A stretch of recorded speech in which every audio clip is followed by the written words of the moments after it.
नमस्कार सर्व विद्यार्थी मित्र, कालच्या तासाचा भाग आपण ज्या वेळेला पाहिला तो हा दृष्टांत पाठ जो ग्रंथ आहे किंवा पेपर नंबर 11 त्याच्यातला पुढचाच भाग आपण सलग कंटिन्यू इथं करतो आहे।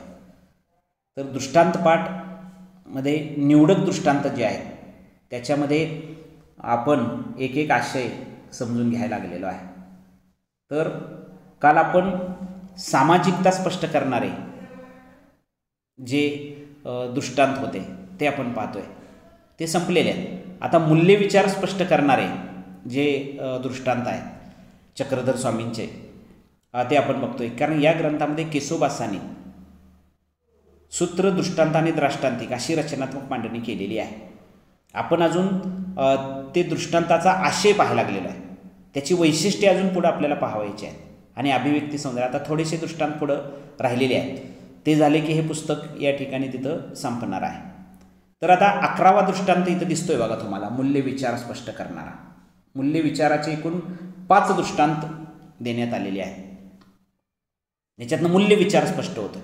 दृष्टांत बाळ विधवेचा, मुळात हे सगळं दृष्टांत म्हणजे गोष्टी आहेत किंवा कथा आहे, उदाहरण आहे, आणि त्या उदाहरणाद्वारे चक्रधर स्वामींना काहीतरी स्पष्ट करायचं आहे, म्हणजे सूत्र आहे, त्या सूत्राचं साठी उदाहरण त्यांनी दिलेलं आहे आणि त्याच्यावर पारमार्थिक द्राष्टांतिक कोणी दिले, केशोबासाने दिलेलं आहे। या ग्रंथाचा निवडक दृष्टांतपाठ ग्रंथाचा लेखक आणि त्याच्यातले निवडक ग्रंथ आपल्या शिवाजी विद्यापीठानं निवडक दृष्टांत घेऊन प्रकाशित केलेले हे पुस्तक, आणि त्या पुस्तकाचा संपूर्ण आशय अभिव्यक्ती सौंदर्य आपण समजून घेऊन त्याच्यावरती आपल्याला परीक्षा द्यावयाची आहे।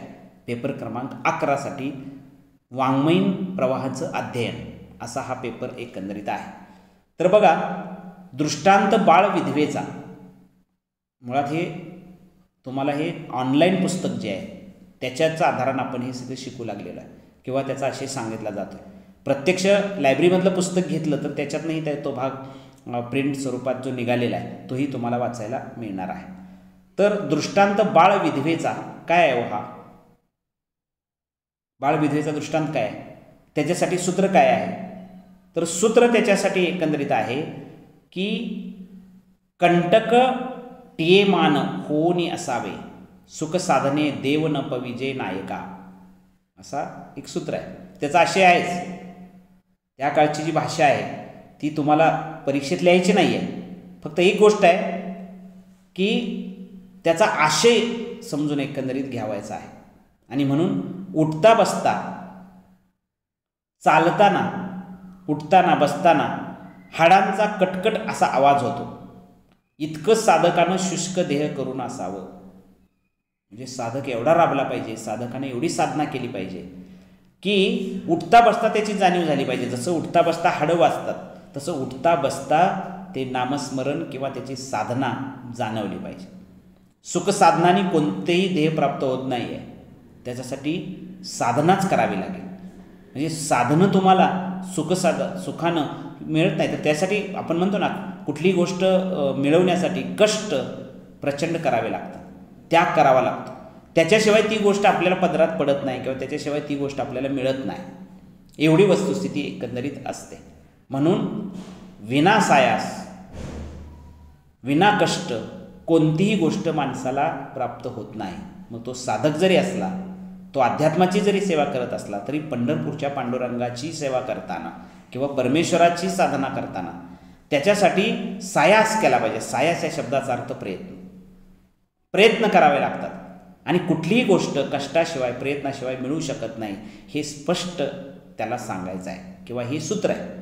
तर त्याच्यासाठी त्यांनी काय दृष्टांत दिलेला आहे, त्यांनी दृष्टांत असा दिला आहे, उदाहरण असं दिलं आहे, कोणी एक बालविधवा असते, ती कृच्छ चंद्रयान व्रत करते, महिनाभर उपवास करते, त्यामुळे सर्व गोष्टीवर ती संयम मिळवते, आणि मग तिचं संपूर्ण आयुष्य, उर्वरित संपूर्ण आयुष्य जे आहे ते पूर्णत्वात जातं। म्हणजे कालही थोडं आपण याच्यावरती विवेचन समजून घेतलेलंच आहे, पण आणखी थोडी उजळणी वजा ती गोष्ट समजून घ्यायला काय हरकत नाही। म्हणजे तिनं सुद्धा, एक विधवा जी असते तिनं सुद्धा एक व्रत करताना प्रचंड स्वरूपामध्ये तिनं ती साधना केलेली आहे, निष्ठा ठेवलेली आहे। त्याच्यावरती द्राष्टांतिक काय दिलंय केशवदासांनी? ते म्हणतात की त्याप्रमाणे साधक पुरुषाने संयम केल्यास त्याचं जीवन सार्थकी लागेल. साधकानं सुद्धा संयमीपणे कोणतीही एखादी गोष्ट सातत्यानं करावी, म्हणजे त्याला त्याच्यातला आनंद निश्चित मिळेल. याचा भावार्थ जर समजून घेतला तर चक्रधर स्वामींनी बेलापूरला महदायसेला हा दृष्टांत जो आहे तो सांगितलेला आहे. समाज जागृतीसाठी नीती मूल्यांची जोपासना व्हावी आणि नीतिमूल्यांच्यामुळं समाजामध्ये प्रचंड जागृती निर्माण होईल, समाज जागृत होईल आणि कोणत्याही क्षेत्रातील साधकानं स्वतःला संयम ठेवला पाहिजे. याच्यातून हा दृष्टांत आपल्याला दिसून येतो. म्हणजे याच्यातून हा दृष्टांत हे सगळं सांगत राहतो आणि त्या अंगानं त्याचा विचार स्पष्ट होतो. आता पुढचा दृष्टांत बघा, 12वा दृष्टांत आहे. दृष्टांत कुठला आहे तो? डोळे याचा. काय सांगितलं याच्यात? जेतुल जेतुल प्रपंची जडे जेतुलेला परमेश्वरी उजळे. जेतुला जेतुला प्रपंच उजळे, जेतुलेला परमेश्वरी वजळे. म्हणजे काय आहे तर जेवढा मनुष्य लौकिक गोष्टीमध्ये गुरफटतो तेवढा तो परमार्थापासून दूर जातो. ही सूत्र आहे किंवा हे वाक्य आहे. संतांचं जसं एखादं कोटेशन आहे किंवा संतांचं जसं एखादी उवी आहे तसं हे सूत्रच आहे चक्रधरांच्या. ते काय म्हणतात की मनुष्य लौकिक गोष्टी जेवढा गुंपेल, म्हणजे स्वार्थामध्ये, प्रपंचामध्ये, पैसा, सत्ता, संपत्ती, ह्या सगळ्या भौतिक आणि लौकिक गोष्टी आहेत, त्याच्यामध्ये जेवढा तो गुरफटेल तेवढा तो परमार्थापासून दूर जाईल, देवापासून दूर जाईल, अध्यात्मापासून दूर जाईल किंवा जीवन सुखकारक समाधानी याच्यासाठी अध्यात्मज्ञान जे आहे ते त्याला मिळणार नाही, त्याच्यापासून तो दूर जाईल. म्हणून भौतिक सुख जी आहेत ती दुय्यम मान्य हवं आहे. पैसा हे दुय्यम आहे. खरं तर अध्यात्म हे सर्वश्रेष्ठ. रात्रंदिवस पैशाच्या नादी लागणारी माणसं आहेत. बरीच माणसं अशी आहेत की नोकरी करतात आणि नोकरी करताना त्याच्यातनं त्याला अर्थप्राप्तीपुरती अर्थप्राप्ती म्हणजे जगण्यापुरती अर्थप्राप्ती होते, तरीसुद्धा पुन्हा दुसरा व्यवसाय येऊन आणि शरीराला ताण देतात. म्हणजे नोकरीहून आल्यानंतर सुद्धा पैसा मिळवण्याच्या दृष्टीनं ती माणसं अतोरात झटतात, पण त्याच्यात सुख नाही हे त्याला फार उशिरा कळतं. कारण पैसा नावाची गोष्ट आणि प्रचंड मिळवणं एवढ्याच डोळ्यासमोर ते ठेवतात. आनंद नावाची गोष्ट त्याच्या वाट्याला येतच नाही. आणि आनंद नक्की कुठं मिळतो? त्याला त्याचा क्षणिक आनंद वाटतो. भौतिक सुखामध्ये किंवा पैशामध्ये त्याला आनंद वाटतो. जास्त पैसा मिळवला की जास्त आनंद, ही चुकीची संकल्पना आहे. हे त्याला लवकर कळत नाही आणि हे त्याच्यातलं अज्ञान आहे. आणि म्हणून हा दृष्टांत काय सांगून जातो? भौतिक सुखामध्ये अडकलेला माणूस हा कधीही सुखी होत नाही. तो सुखी झाल्यासारखं त्याला वाटायला लागतं.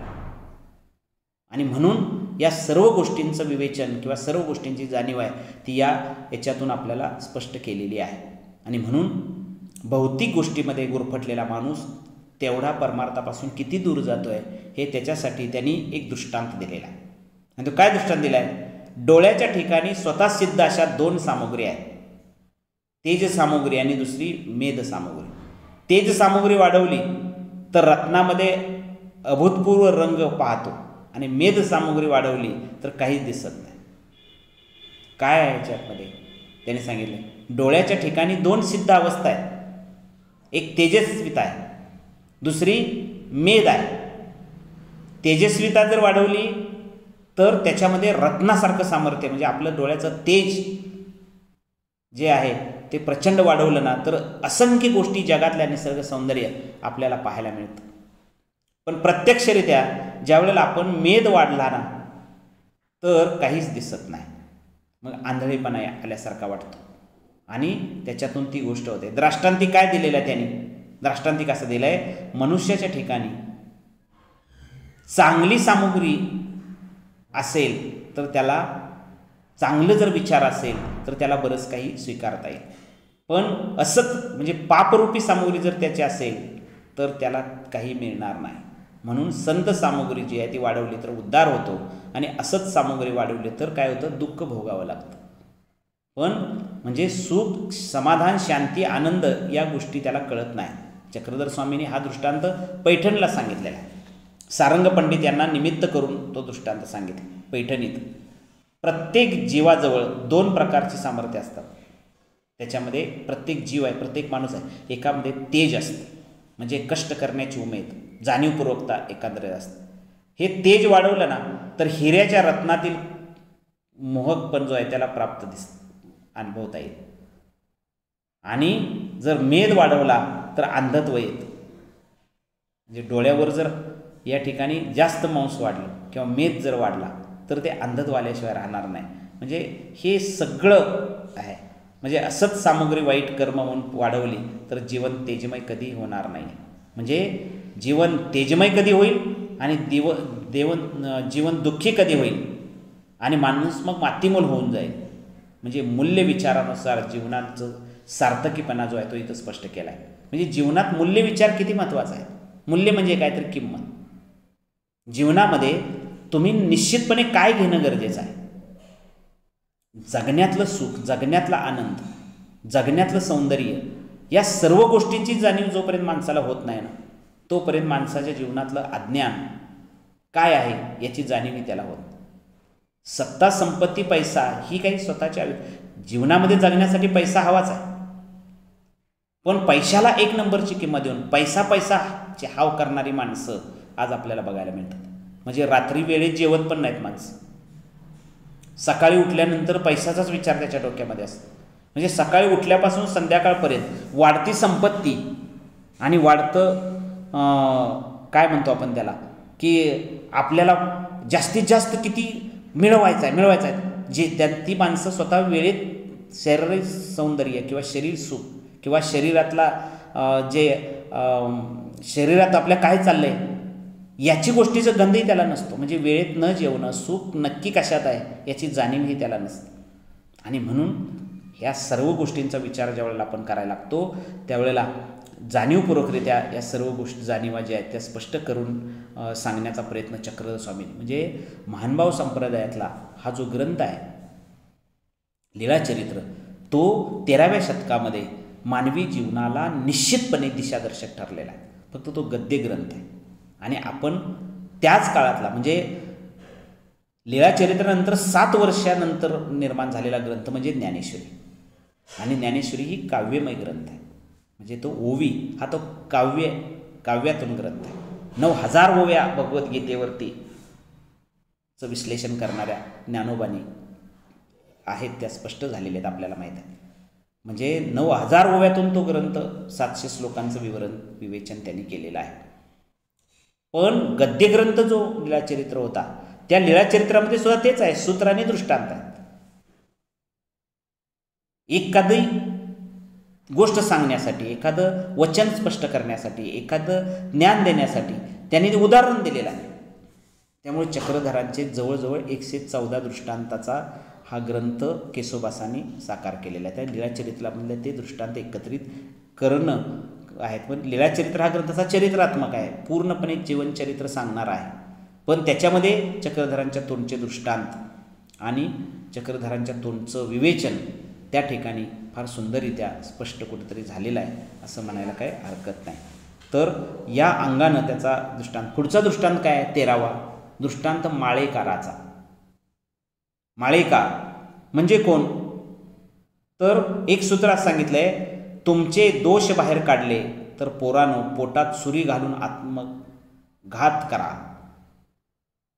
म्हणजे काय सांगितलं त्यांनी तुमचं स्वतःचे जे दोष आहेत माणसाच्या जीवनातले जे दोष आहेत ते जर बाहेर निघाले तर पोटात सुरी घालून आत्मघात कराल.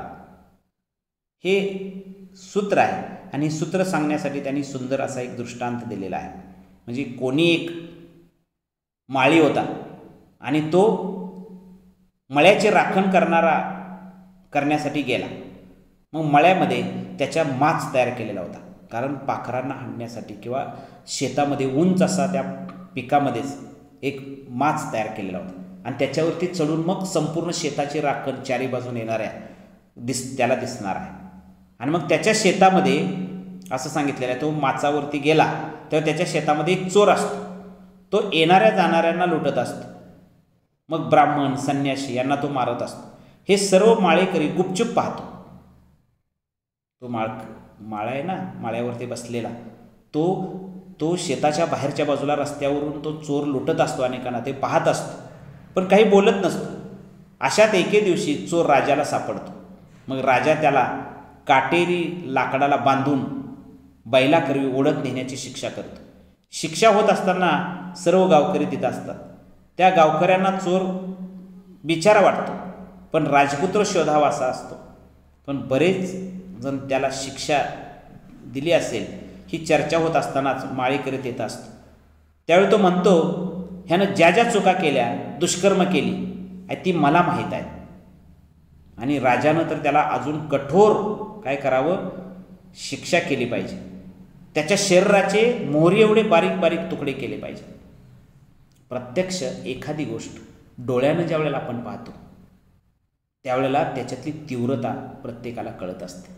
आणि म्हणून ती तीव्रता ज्या वेळेला आपल्याला समजून येते त्यावेळेला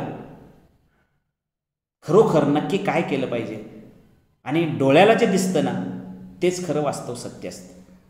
आणि म्हणून त्या माळेकऱ्यानं त्या शेतातल्या माळ्यावरती बसून शेताचं निरीक्षण करताना, शेताचं संरक्षण करताना, शेताच्या बाहेरच्या रस्त्यावरती जो चोर अनेकांना जो लुटत असतो आणि त्यानं इतकं क्रूर कर्म केलेलं असतं ते प्रत्यक्ष शिक्षा देत असताना काही गावातल्या माणसांना तो चोर जो आहे तो राजबिंडा राजपुरुषासारखा वाटतो.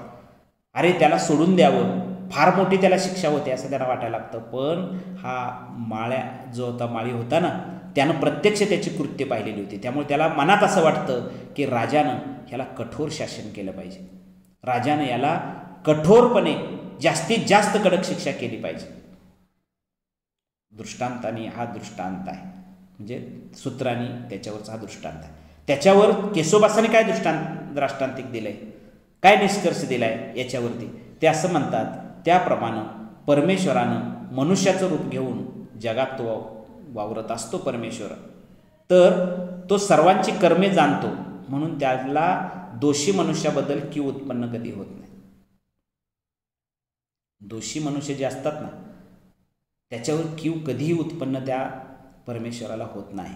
का तर त्याला त्या सगळ्या गोष्टी हे काय करते माहीत असतात.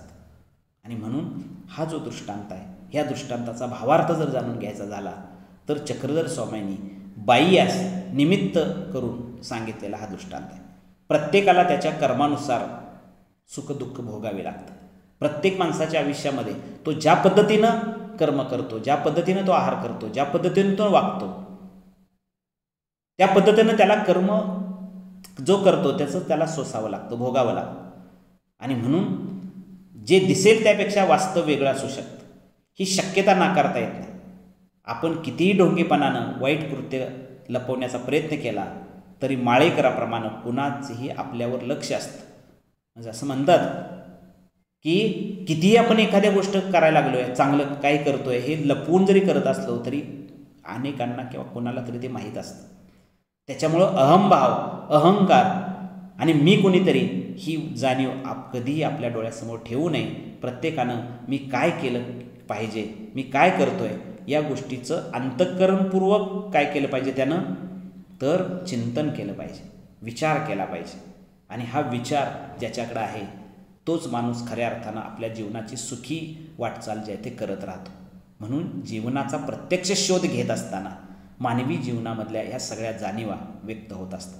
मूल्य विचार आपल्या जीवनामध्ये अत्यंत महत्त्वाचा आहे. 3 दृष्टांत आपण पाहिलेले आहेत.